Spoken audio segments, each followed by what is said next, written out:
네, 수능을 치지 않은 19살은 대한민국에 없죠. 네, 저는 그렇게 생각하고요. 있다는 생각조차 안 하게 되는 거죠. 실제로 저도 이제 수능을 안 친 19살이었고, 그 당시를 돌이켜보면, 저는 현장 실습생으로 이제 일을 하다가 이제 집에 와서 친구들이랑 놀러 딱 나가면, 모든 거리가 다 이제 수능 수험생들 고생하셨습니다 이렇게 얘기를 많이 하거든요. 그러면 그 거리가 엄청 나를 공격하는 것 같고, 내가 여기서 엄청 많이 소외되고 있고, 내가 없는 존재 같고, 그런 생각을 많이 했던 것 같아요.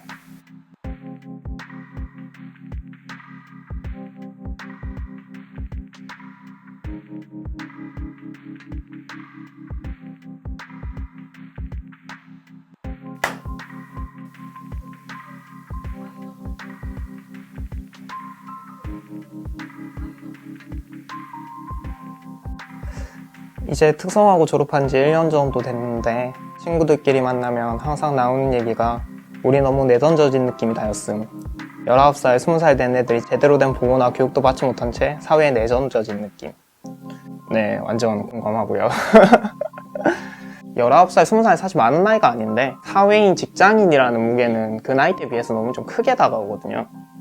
그리고 주변 사람들의 반응 같은 것도 너 이제 어른이지? 너 이제 사회인이지? 태세 전환이 너무 빨라요. 그러다 보니까 그런 적응이 너무 안 되는 거죠. 나 얼마 전까지 학생이었고 그냥 교육을 받는 사람이었고 보호의 대상이었는데 갑자기 이제 나보고 다 하래. 네 알아서 하고 모든 책임 다 너한테 있고 그런 걸 케어해 줄 수 있는 제도나 뭐 안전망 같은 게 전혀 없다는 느낌을 자주 받았어요. 실제로 우리 사회에서 청년이라는 단어가 이렇게 많이 쓰이게 된 지가 얼마 안 됐거든요, 사실. 그 전까지 대부분 대학생이라고 불렀어요. 제가 21살쯤에 처음으로 미술관을 갔었어요. 직원분이 대학생 할인 있는데 학생증 보여주세요 이렇게 한 거예요. 죄송한데 제가 21살인데 일을 일찍 시작해서 대학생이 아니에요 이렇게 얘기를 했거든요. 근데 그 직원분이 대학생 할인을 적용을 시켜줬었어요. 그런 거 같아요. 일을 하면 어른이다. 뭔가 한 명의 개인으로 능력을 보여줄 것을 요구를 하는데 내가 한 명의 개인으로 한 명의 어른으로 존중받고 있느냐 라는 질문을 했을 때는 사실 아니거든요. 네, 이런 댓글도 있네요. 전 마고 나왔는데 실업계 간 거 절대 후회 안 하고 대학에 약간 아쉬움만 있을 뿐 너무 만족합니다.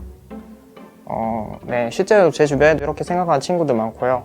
저도 이렇게 생각했어요. 운동부를 그만두고 뭐 이래저래 하다 보니까 내가 차라리 빨리 돈을 버는 게 낫겠다 라는 생각을 하고 이제 마이스터고에 들어가게 된 것도 있고요. 경제적인 부담이 작으니까 그런 선택을 또 자연스럽게 하게 되는 것도 있었던 것 같아요. 특성화고가 케바케다. 되게 뭔가 잘 되어 있는 학교 아니었어요? 네, 맞아요. 주변에서 얘기할 만큼 실습도 많이 했어요, 엄청. 저는 저희 학교를 지금도 너무 좋아하고요. 마이스터고에 나와서 직장 생활을 했던 것도 나름대로 만족을 하고 있는데 이게 사실은 군대 문제랑 똑같은 것 같아요. 자기가 해병대를 가거나 뭐 특전사를 가거나 그렇게 선택을 했다면 그런 걸 전혀 후회하지 않는다라고 말할 수도 있겠지만 누구는 뭐 감당할 수 없을 만큼 큰 상처를 받고 그런 게 트라우마로 많이 남아있고 군대라는 단어만 들어도 밤에 계속 악몽을 꾸게 되고 큰 상처를 입고 오기도 하고요, 실제로. 그런 일들이 계속 일어나는데 뭐 개인의 경험이 좋다고 해서 그 집단의 문제를 없던 거라고 말할 수 있는가 라고 했을 때 저는 아니라고 생각을 해요. 실제로 제 친구들이 너무 안 좋은 일을 많이 당하기도 했고 이 책을 쓸 때 이제 참고했던 책들이 2권 있는데 한 권은 은유 작가님이 쓰신 알지 못하는 아이의 죽음이라는 책이었고 하나는 허한주 기자님이 쓰신 18일 털어나가다라는 책이었어요. 이제 둘 다 인터뷰집이고요. 현장 실습생 사망사고와 자살 문제가 있었는데 당시 상황이나 통계 자료 등을 정리해놓은 책들이에요. 이제 며칠 후면 김용민 씨 기일이잖아요. 그 사건을 봤을 때에도 너무 충격적이어서 사실 말을 못했었죠. 뭐 그런 생각을 제일 많이 했어요. 가장 먼저 들었던 생각은 그들이 겪은 과정이 내가 겪은 과정이랑 전혀 다르지 않거든요. 내가 겪은 과정도 죽음에 이르는 길이 될 수 있었는데 그거를 그냥 알아차리게 된 게 너무 가슴이 아팠고 저뿐만 아니고 제 주변 사람들도 언제든지 그런 사고가 당할 수 있었다는 게 제일 마음이 아팠어요.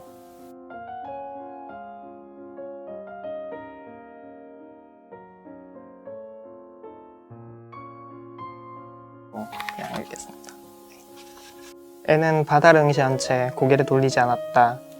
붉은 빛으로 타오르는 태양은 어느새 지평선 너머로 사라지고 있었다. 나도 공장에서 일하는 거 가지고 농담하는 거 안 좋아해. 지들이 뭔데 함부로 말해. 뭐가 팩트고 뭐가 사실이야. 다들 아무것도 모르니까 그런 소리 할 수 있는 거잖아. 나는 놀란 표정으로 그를 바라보았다. 이른 눈빛의 애는 괜찮다는 듯 손을 들어 보였다. 그리고 짧게 심호흡을 한 뒤 낮은 목소리로 말을 이었다. 우리 아빠가 공장에서 이 교대로 근무를 했거든. 어릴 때부터 그 모습을 보니까 조금이라도 아빠한테 도움이 되려고 이 학교에 온 거야. 내가 일찍 돈 벌면 아빠가 조금이라도 편해지겠지 싶어서. 그런데 작년 이맘때 아빠가 돌아가셨어. 작업 중 프레스에 깔렸다는데 그 얘기 들으니까 도저히 기계 못 만지겠더라. 네. 앤이라는 친구가 이 책을 쓰는데 사실은 가장 큰 계기가 되기도 했고요. 앤에 그럼 먼저 얘기해 드리자면 기계를 만지기 싫어서 이제 공무원 시험을 준비를 해서 합격을 했다가 이제 그만뒀어요. 공무원도 그만두고 지금은 일러스트레이터가 하고 싶어서 그림을 그리고 있는데, 그림을 그릴 때는 내가 행복하게 있을 수 있잖아. 좋은 생각만 하잖아. 이런 얘기를 많이 했었거든요. 그 시절의 상처가 다 극복이 됐느냐? 그렇게 볼 수는 없는 것 같아요. 계속해서 아마 그 친구의 선택에 영향을 줄 것 같고, 그래도 지금 행복하게 잘 지내고 있어서 네, 다행이라고 생각합니다.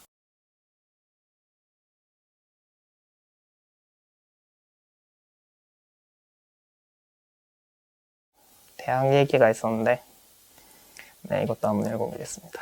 내 생각엔 그냥 딜레마인 듯함. 특성화고 졸업해서 좋은 기업에 취직이 잘 된다면 인문계 가서 대학 졸업한 애들은 무슨 죄임. 몇 년을 공부하고 어마어마한 등록금을 쏟아부었는데 이렇게 생각을 많이 하시는 것 같은데, 공부를 더 하겠다는 선택이 돼야 되는 건데 선택이라고 생각을 안 하는 거죠.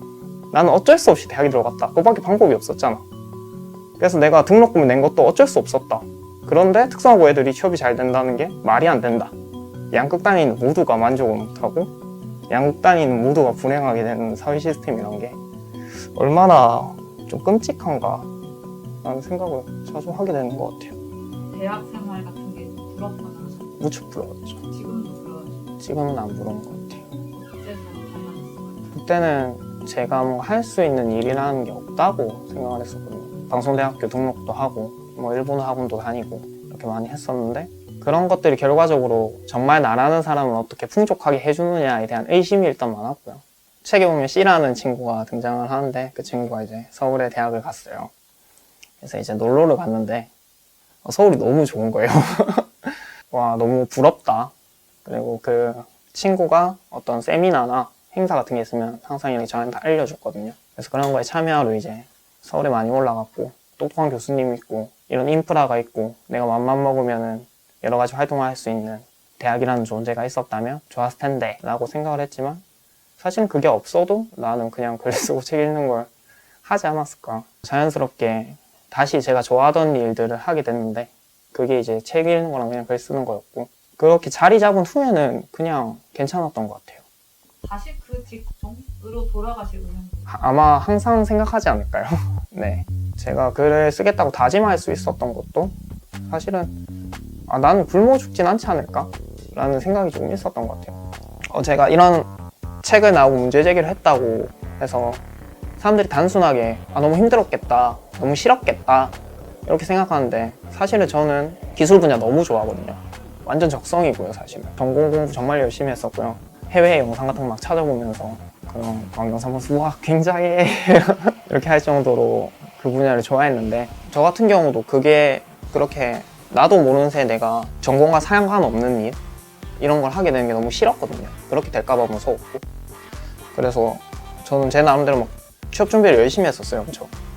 그래서 뭐 자격증도 많이 따고 뭐 교내 수상이나 이런 개인적인 프로젝트도 많이 해서 포트폴리오도 엄청나게 많이 쌓아놓고, 그리고 그거 가지고 약간 중소기업에 다 찔러보고 다녔거든요. 취업 박람회 같은 거 하면 딱 가서 그냥 저 무조건 잘하는데 저희 가면 무슨 메리트가 있어요? 가면 무슨 일 해요?